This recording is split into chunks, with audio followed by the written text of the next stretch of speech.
दोस्तों प्रणाम। एक बार फिर से आप सभी दोस्तों का हम अपने कवि संतोष चैनल पर हार्दिक स्वागत करते हैं और मैं आभार भी व्यक्त करता हूं सभी श्रोताओं का जिन लोगों ने मुझे पिछले वाले वीडियो में सुना है। नास्तिक, आस्तिक और वास्तविक को सुनने और सराहने वाले सभी दोस्तों का मैं दिल की अनंत गहराइयों से हार्दिक स्वागत वंदन करता हूं। उम्मीद करता हूं कि मेरे चैनल से पढ़ने वाले हर वीडियो को इसी तरह से आप लोग प्यार दुलार देंगे और आने वाले कल में इस चैनल को एक बड़ा चैनल का रूप देंगे। मेरा उद्देश्य क्या है, इस चैनल को एक बड़ा चैनल का रूप देंगे, इस अपेक्षा और उम्मीद के साथ अपनी बात आप लोगों से हम साझा कर रहे हैं। एक हमारे मित्र ने अभी मध्य प्रदेश से फोन किया, सीधी जनपद से, रामपुर नैकिन ब्लॉक से, सुदीप सिंह नाम बताया उन्होंने कहा संतोष जी आपके चैनल का उद्देश्य क्या है। तो मैं आपको सार्वजनिक रूप से बताना चाहता हूं कि हमारे चैनल का उद्देश्य क्या है। नास्तिक, आस्तिक, वास्तविक जैसी वीडियोस पढ़ने के बाद तमाम लोग, कुछ अध्यात्म से जुड़े लोग जो थे, जो आस्तिक लोग हैं उन्होंने भी सुना, जो नास्तिक लोग थे उन्होंने भी सुना, जो वास्तविक लोग थे उन लोगों ने भी सुना।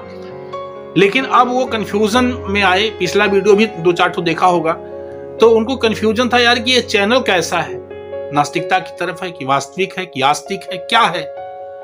तो आपको बताना चाहते हैं, नानी दादी की कहानी से लेकर के महाभारत, वेद, पुराण, रामायण, जितनी भी आध्यात्मिक कहानियां समाज में चलती थी उन सारी कहानियों की स्टेप टू स्टेप चर्चा इस चैनल से होगी। बुद्ध के धम्म से लेकर के संविधान की कुछ धाराओं तक की भी चर्चा इस चैनल से होगी। राजनीतिक दलों से लेकर के गांव में काम करने वाली समाजसेवी एनजीओ तक की भी चर्चा इस चैनल से हम करेंगे। इसी विश्वास के साथ इस चैनल को हम आप लोगों के बीच तक प्रेषित करते हैं। कबीर की बानी, रहीम की बानी, सूर की बानी, ऐसी तमाम दुहावलियां जो है, तमाम गीतावली, शब्दावली, कुछ हारमोनियम ढोलक के साथ गीत भजन, जैसा भी जिस तरह, और कुछ आपकी अपील, आपकी आवाज भी, कुछ चैनल की तरफ से बच्चों में किए गए कार्यक्रम का भी प्रसारण इस चैनल से होगा आने वाले कल में। लेकिन धीरे धीरे पहले हम चाहते हैं कि आप लोग वास्तविक रूप से, चैनल का यही उद्देश्य है कि समाज में जैसे किस्से तो बहुत चलते थे, दादी ने हमको कहानी नहीं बताया, मेरी नानी ने मुझको कहानी सुनाया, मेरे नाना ने कहानी सुनाया, मेरे बाबा ने कहानी सुनाई। उन कहानियों को सुनाने के पीछे बच्चों में एक सीख देने की उनकी नीयत थी कि कोई किस्सा बताएंगे तो बच्चों के मन से डर निकलेगा या डर घुसेगा, बच्चों में शिक्षा आएगी या बच्चे शिक्षा से हटेंगे। तो कहानी क्यों लोग बताते थे? कहानी बताने का मात्र एक उद्देश्य था, किस्सा बताने का मात्र एक उद्देश्य था कि बच्चों की दृढ़ शक्ति, इच्छा शक्ति, उनका आत्मबल हम मजबूत करेंगे। और निश्चित रूप से जितनी भी कहानियां लिखी गई, वेद, पुराण, रामायण, महाभारत, इतिहास, भूगोल के नाम पे जितना भी कुछ लिखा गया है, वो मेरी समझ से सिर्फ और सिर्फ सारे लिखने वालों, राइटरों, साहित्यकारों का मात्र एक ही उद्देश्य रहा कि हम मानव जीवन को कुछ ना कुछ दे रहे हैं, विथ इस नेचर से दे रहे हैं, इस विश्वास से दे रहे हैं ताकि आने वाला कल आदमियों के जीवन का अच्छा और बेहतर हो। उसमें कुछ, जैसे आज भी देखिए ना, पत्रकार साथी हैं, कुछ पत्रकार ऐसे हैं जो निष्पक्ष जनता के लिए वर्क करते हैं, जिन्हें हम पत्रकार कह सकते हैं। लेकिन कुछ पत्रकार ऐसे हैं जिन्हें हम चाटुकार कह सकते हैं, वो व्यक्ति विशेष के लिए काम करते हैं। और यह अंदाजा हम कब लगा पाते हैं? जब हमारे अंदर भी उनकी बातों से, हमारे अंदर यानी अपनी तर्क शक्ति से उनकी बातों को सुन करके छान लेने की क्षमता होती है। जब वो कुछ बताना चाहते हैं, जब कुछ वो हमको समझाना चाहते हैं, तो हम उनकी बातों को सुनने के बाद हम उसमें से सही गलत को छानते हैं। तब ये जानते हैं हाँ यार, ये फला बनाम फला लड़ा रहा है या वास्तव में किसी मुद्दे को समझा रहा है, हमारे विकास की बात समझा रहा है। ठीक इसी तरह से जो भी कहानियां, जितनी भी कहानियां समाज में चली हैं, उन सारी कहानियों का उद्देश्य था, उन सारी कहानियों में रहस्य था। अध्यात्म है, ध्यान है, योग है, तप है, साधना है। लेकिन मैंने बताया ना कि शंख के फूंकने का साइंटिफिक रीजन है। मैंने कहा कि कान में जनेऊ लगाने का साइंटिफिक रीजन है। इसके पहले वाले वीडियो में मैंने बताया था कि होम अज्ञार करने का भी वैज्ञानिक कारण है, पीपल के पेड़ में पानी देने का भी वैज्ञानिक कारण है, माथे पर तिलक लगाने का भी वैज्ञानिक कारण है। लेकिन इसकी वैज्ञानिकता को दबा करके, इसकी वैज्ञानिकता को, इसके यथार्थ को, इसकी सच्चाई को दबाया जाए और इसके नाम पर आपके मस्तक पर तिलक लगाया जाए, इस वाली उंगली से तिलक लगा दिया जाए और तिलक लगाने के बाद फिर आपसे दक्षिणा ली जाए। ये क्या है तिलक के नाम पर? ये तो यार ऐसे ही धंधा है, ये धर्म नहीं है, यही आडंबर है। ये आडंबर इसलिए है जैसे मोची का धर्म नहीं जूता सिलना, मोची का धंधा है जूता सिलना, मोची का धंधा है जूता सिलना, उसका धर्म नहीं है जूता सिलना। ठीक इसी तरह से जैसे पुजारी का धर्म क्या है? पुजारी का धर्म पूजा करना, उसका धर्म नहीं है। पूजा तो यार कर्म पूजा है, कर्म ही पूजा है। हम नियमित रूप से अगर ऑफिस आते और जाते रहे, नियमित रूप से समय से ऑफिस जाएं, ऑफिस जाएं, ऑफिस जाएं, ऑफिस जाएं, ये मेरी पूजा है। हम काम पे सुबह उठे चले गए, साइकिल उठाए चले गए काम पे, शाम को लौटे, सुबह गए शाम को आए, ये मेरी पूजा है। मंदिर में घंटा बजाना, आरती घुमाना और ये पूजा है, लेकिन उसकी पूजा है जो खामखा डिपेंडेंट उसी पूजा पर है। ये उसकी पूजा हो सकती है, जरूरी नहीं कि ये पूजा आपने कर ली तो पूजा यही है, नहीं। आपका कर्म, जिस कर्म को नियमित रूप से आपने अपने जीवन में ढाल लिया, आपने संयमित कर लिया, अपने जीवन में जो संयम आपने डाल लिया, वही आपके लिए पूजा है। अब पूजा के नाम पर आडंबर हो जाए, पूजा अलग से बताई जाए, ये पूजा नहीं, वो पूजा है। जैसे मोची का धर्म जूता सिलना नहीं है, मोची का धंधा है जूता सिलना। ठीक उसी तरह से मंदिरों में पूजा करना ये धर्म नहीं है, ये धंधा है पूजा करना, ये धंधा है पूजा करना। उसका कुछ साइंटिफिक रीजन भी है, अलग अलग तरीके से जो कुछ हम मानव जीवन को पा करके जो कुछ इस तरह की पद्धतियों में ढले हैं, जो इस तरह के आयोजन में हम लयबद्ध हैं, तो कहीं ना कहीं से उसका कुछ वैज्ञानिक कारण है। जब हम उसकी गहराई से, जब उसको हम गहराई से डीप में जाकर के उसको हम ढूंढेंगे ना, किताबों में ढूंढेंगे ना, उसकी वैज्ञानिकता को अपनी तर्क शक्ति से निकालेंगे ना, तो पाएंगे इसका साइंटिफिक रीजन क्या है, इसका वैज्ञानिक कारण क्या है। तो हम निश्चित रूप से उन सारी कहानियों के पीछे उसका साइंटिफिक रीजन या उसका समाज में पढ़ने वाला, उस कहानी से बच्चों की मानसिकता पर पड़ने वाला लाभ कैसा रहा होगा, या हम किस तरीके से उसी कहानी को बताएं तो इसका लाभ क्या हो सकता है, और तरीका बदल करके समझाएं तो उसका लाभ क्या हो सकता है।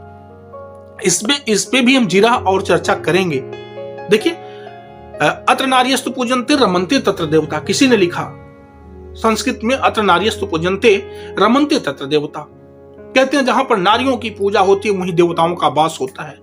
मैंने पिछले एपिसोड में मनुस्मृति की चर्चा की थी, उसमें नारियों को सम्मान नहीं मिला है, भरपूर सम्मान जितना मिलना चाहिए नारियों को, जितना उनको अधिकार मिलना चाहिए, जितना उनको सम्मान मिलना चाहिए, उतना मनुस्मृति ने सम्मान नहीं दिया, उतना अधिकार नहीं दिया नारियों को, शूद्रों को उतना अधिकार, उतना सम्मान नहीं दिया। वर्णों को, यानी मानव दो जातियों में बटा हुआ है, ईश्वर के यहां से, जिसको हम अगर भगवान कह दें, प्रकृति कह दें, अल्लाह गॉड कह दें, जो कुछ भी कह दें, उसके यहां से मानव जीवन में दो जातियां बनाएगी, स्त्री और पुरुष। किसी ने तीन बता दिया, उसमें जो नपुंसक लिंग के लोग हैं उनको भी जोड़ दिया गया है, लेकिन दो जातियां बनाएगी। इन दो जातियों में अगर 6000 7000 जातियां बांटी गई तो ये कि ईश्वर ने बांट के भेजा क्या? तबीयत खराब हो जाएगी ही, और ब्लड बैंक से खून आएगा तो पहले पूछोगे भैया चमरोटी वाला खून है, कहिरोटी वाला खून है, कि लोहरा वाला खून है, कि प्रजापतिया वाला खून है, कोहरा वाला खून है, किसका ब्लड है? नहीं। जिस समय आपकी फटती रहेगी ना, उस समय जब ब्लड आएगा ना, तो चाहे जिसका ब्लड हो यार, चाहे पहले जीवन बचे सब, तब नहीं आप क्लियर करेंगे। क्लियर तब होगा जब आप स्वस्थ मस्त होकर के घर आएंगे, एकदम फिट, बढ़िया से टाइट, तब बात आगे बढ़ती है। और बात तब आगे बढ़ती कि चारपाई ना बैठो, तुम जमीन बैठो, कुर्सी, बाबू साहब आ गए, फलाने आए, अच्छा ठीक, कुर्सी लाओ, वही दूसरा आया कुर्सी, मतलब ये विडंबना है, ये दुख है, ये दर्द है, सही बता रहे हैं। जातियां बांटी गई, वर्ण बनाए गए, 4 वर्ण, मैंने पिछले एपिसोड में बताया था कि 4 वर्ण बनाए गए। कुत्ता जिस थाली में खा लेता है मांच करके, कसम से मैं बता रहा हूं, मैंने बड़े बड़े पंडितों को देखा है, बड़े बड़े विद्वानों को देखा है, ऊंची ऊंची जातियों को देखा है। कुत्ता जिस थाली में खा लेगा ना, मांच करके उस थाली में घर के लोग खा लेते हैं। लेकिन उसी थाली में अगर कोई सूद यानी चमार, मुसहर, भंगी, खटिक अगर खा लिया उसको मड़हे पर रख दिया जाता है। बिसरवारी थाली बोलते हैं उसको। ये क्या है? यही है भेद। और इसी भेद से त्रस्त, ये भेद मनुस्मृति में था और मनुस्मृति के हिसाब से जब ये मामला चला, आगे बढ़ा, तो इसी भेद से त्रस्त होकर के जो है 25 दिसंबर 1927 को बी आर अम्बेडकर ने मनुस्मृति का दहन कर दिया, जला दिया। देश आजाद हुआ, अपना संविधान मिला, उसमें नारियों को अधिकार मिला, सूरों को अधिकार मिला, सबको एक वोट का अधिकार भी मिल गया, सबको पढ़ने लिखने का अधिकार मिल गया। उसके पहले भी कुछ लोगों ने जबरदस्ती शिक्षा ग्रहण करी, सिर्फ ब्राह्मणों को पढ़ने का अधिकार था। 3000 वर्षों तक लगातार सिर्फ पंडित ही पढ़ा है। आज लोग कहते हैं कि 3% ब्राह्मण 60% ऊंची कुर्सियों पर अकेले बैठा है। यार 3000 सालों से लगातार वो पढ़ता चला आया और आज भी शिक्षा को उतने ही मन से अध्ययन पढ़ रहा है। मेहनत से नहीं पढ़ोगे, मेहनत नहीं करोगे तो बराबरी नहीं कर पाओगे। मेहनत करो, अध्ययन करो जम करके। हाँ, रही बात ये संविधान की सुरक्षा और रक्षा करते रहो। जो कुछ मिला है उसका ख्याल करना हमारी अपनी जिम्मेदारी बनती है। हम सारे लोग मिल करके उसका ख्याल करें, ये भी जिम्मेदारी बनती है। लेकिन मेहनत, पढ़ाई, शिक्षा से बड़ा इस दुनिया में कुछ है ही नहीं। कोई अनमोल रत्न नहीं। पहले पढ़ाई, पहले शिक्षा, पहले अपने पूर्वजों को जानो कि ना पढ़ने की वजह से कितनी दंश, कितनी जलालत, कितनी सांसत झेली उन लोगों ने।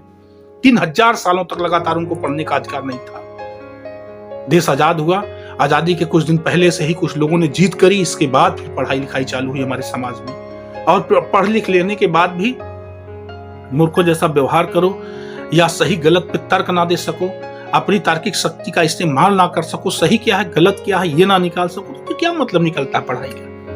पढ़ाई का मतलब सही गलत को डिफाइन करना जानो, उसको छानो, क्या सही है क्या गलत है। चलिए, आप लोग बहुत प्यार दुलार देते हैं, बहुत आशीर्वाद देते हैं और मुझे अच्छा लगता है जब आप लोग सुनते हैं, पूरा सुनते हैं और कमेंट करते हैं, कुछ ना कुछ मुझे बताते हैं। अगली कहानी जो है, अगली चर्चा हमारी जो है वो एक गंभीर विषय पर होगी और बेहतर चर्चा होगी। मैं मनुस्मृति को नकारता नहीं, मैं उसे गलत नहीं कह रहा हूं। मनुस्मृति ने ही तो, अगर जहां महिलाओं के प्रति उसने गलत व्यवहार रखी, जहां शूद्रों के प्रति मनुस्मृति किताब ने एक गलत फीलिंग दी समाज को, वहीं जीवन के लिए, मानव जीवन के लिए 16 संस्कार दिए मनुस्मृति ने, जिससे आज भारत की संस्कृति चल रही है। भारत की संस्कृति अगर देश में गौरवान्वित है, मानी जा रही है, तो क्यों, आखिर क्यों मानी जा रही है? ये संस्कृति की रचना अगर हुई है ना, तो मनुस्मृति के 16 संस्कारों से संस्कृति की रचना हुई और इंपॉर्टेंट है वो 16 संस्कार। उस पर भी हम चर्चा करेंगे, यानी गर्भाधान से लेकर के, गर्भ संस्कार से लेकर के दाह संस्कार तक, यानी अंतिम संस्कार, अंत्येष्टि संस्कार जिसको कह लें, तो गर्भ से लेकर के अंतिम 16 संस्कारों पर भी हम बारी बारी से, इस पे भी हम चर्चा करेंगे कि वो जीवन में कितना महत्वपूर्ण है, उसकी वैज्ञानिकता क्या है, समय समय पर उसका क्यों अध्ययन होना चाहिए, किस अवस्था में इस चीज की जरूरत है, इस पे भी हम टिप्पणी करेंगे, इसमें भी हम चर्चा करेंगे। टॉप 1 नंबर का मैटर है, समझिए। और ये सारी चीजें पढ़नी चाहिए, ये चीज हमारे अपने समाज को जानना चाहिए। लेकिन दुखद है कि हम लोग किसी के तकाए लखाए हुए मार्गों पर ही चलते हैं।